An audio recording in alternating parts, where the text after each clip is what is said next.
নওগাঁর নিয়ামতপুরে দুই শিশুসহ একই পরিবারের 4 সদস্যকে গলা কেটে হত্যা করা হয়েছে। সকালে বাহাদুরপুর গ্রামে নিজ বাড়ি থেকে তাদের মরদেহ উদ্ধার করে পুলিশ।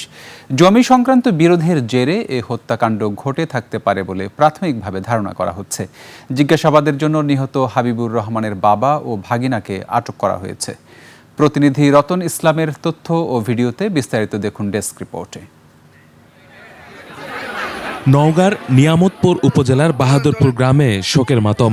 সকালে এ বসতঘর থেকেই উদ্ধার করা হয় হাবিবুর রহমান, তার স্ত্রী পপি এবং দুই শিশু সন্তান পারভেজ ও সাদিয়ার রক্তাক্ত মরদেহ। এলাকাবাসী জানায়, ভোরে দরজা খোলা দেখে প্রতিবেশীরা ঘরে ঢুকে 4 জনের গলাকাটা দেহ পড়ে থাকতে দেখে। স্বজনদের দাবি, জমিজমা বন্টন নিয়ে বোনদের সাথে হাবিবুরের দীর্ঘদিনের বিরোধ ছিল। রিলেটিভের মধ্যেই কোনো হয়েছে, গন্ডগোল হয়েছে, যেটা ইফেক্ট হয়তো এটা হয়ে গেছে।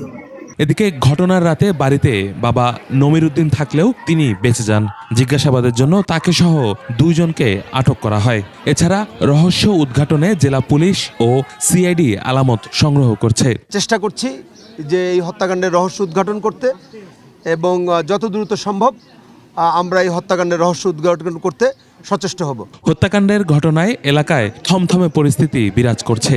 স্বজনরা নৃশংস এ ঘটনার সাথে জড়িতদের দৃষ্টান্তমূলক শাস্তির দাবি জানিয়েছেন। ইউসুফ হাসান নাইম, 21 টেলিভিশন।